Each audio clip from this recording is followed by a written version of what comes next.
एक इम्पॉर्टेंट चीज़ है और मैं ये मानता हूँ कि इसको एक्सपोज करना चाहिए। मैं मंत्री होने के बाद मेरा बोलना शायद लोगों को लगेगा कि मैं क्यों बोल रहा हूँ। ये जो डीपीआर बनाते हैं, इतने घटिया क्वालिटी के डीपीआर बनाते हैं और हमको भी कोई शर्म नहीं आती कि वही प्रोसेस से वही गलत डीपीआर हम स्वीकार करते हैं, ना उनके ऊपर कार्रवाई होती है। स्टेट गवर्नमेंट में भी यही होता है, सेंट्रल गवर्नमेंट में भी यही होता है और डीपीआर वालों को कभी जिम्मेदार पकड़ा नहीं जाता। मुझे तो कभी कभी ऐसा लगता है कि सबको मिलाकर इनके ऊपर ही एफआईआर डालनी चाहिए, क्योंकि जब लोगों के मन में इसके प्रति ये जो एक उनकी गलती कितने लोगों की जान जाती है, इसका कोई ना कोई विचार करेगा कि नहीं करेगा। मैं भुगत भुगी, मेरा एक्सीडेंट हुआ था, मैं लीडर ऑफ ऑपरेशन था महाराष्ट्र में। तब एक पेड़ पे जा red light car, police protection, siren car, 10, 12, 15 कारों का कैनवा होते हुए मैं एक पेड़ के ऊपर गया। पूरी गाड़ी पेड़ के कारण ट्रक के अंदर घुस गई और वो टायर के कारण बच गया, नहीं तो पूरे कट जाते थे। मेरी पत्नी थी, बच्चे थे, सब एक्सीडेंट हुआ पड़ा। कारण क्या? तो पेड़ रास्ते में आता है, उसको तोड़ने के लिए कलेक्टर को परमिशन मांगकर 3 साल हुए पर परमिशन नहीं मिली। फिर ड्राइवर को कैटरेक्ट निकला।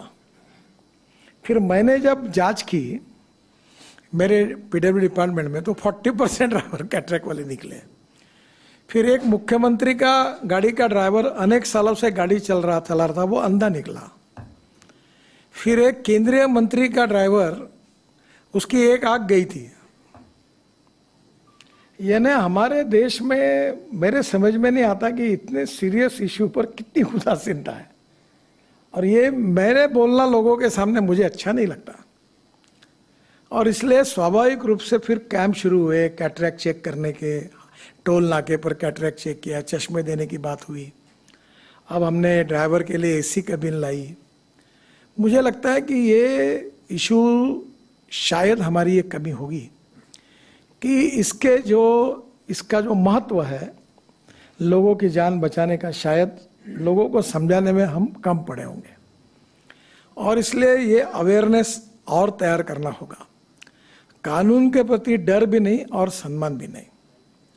और एक बात ये रिपोर्ट के कारण सिद्ध हुई है, तो मैं पीयूष को धन्यवाद दूंगा कि जो प्रॉब्लम्स है, जो समस्या है, जो ब्लैक स्पॉट्स है, उसको सुधारने के बाद, उसमें कुछ सुधार करने के बाद एक्सीडेंट में और डेथ में कमी आई है। तो इसका मतलब रोड इंजीनियरिंग और ऑटोमोबाइल इंजीनियरिंग में सुधार करने से कमी आ सकती है। अब ऑटोमोबाइल इंजीनियरिंग में तो बहुत सुधार हो गया। सब लोगों ने 6 एयरबैग लगाना भी शुरू कर दिया है। अभी स्टार रेटिंग भी हुआ है। तो नेचुरली ऑटोमोबाइल इंजीनियरिंग में जो रोड सेफ्टी के लिए और हमारे लोगों की जान सुरक्षा के लिए वो हो गया है, और अगर कोई सुझाव आएगा तो करेंगे। ट्रक और बसेस में भी बस का कोड था। कोई भी हाथोड़ा लेके बस में बैठता था और रोड पर बस बॉडी बनाता था। 6 बार 7 बार मैंने उनको टाइम दिया। अभी हमारे यहाँ समृद्धि महामार्ग पर एक बस आई, जल गई, 50 लोग मर गए। उस दिन मैं इतना गुस्सा हो गया, मैंने बोला सेक्रेटरी जी को कि ये खत्म करो इसको। अब प्रॉब्लम यह है कि बसेस में जब अभी ये जो बड़े कंपनी ने बसेस बनाए, अभी मैंने एक स्लीपर कोच बस बेंगलोर में लॉन्च किया था।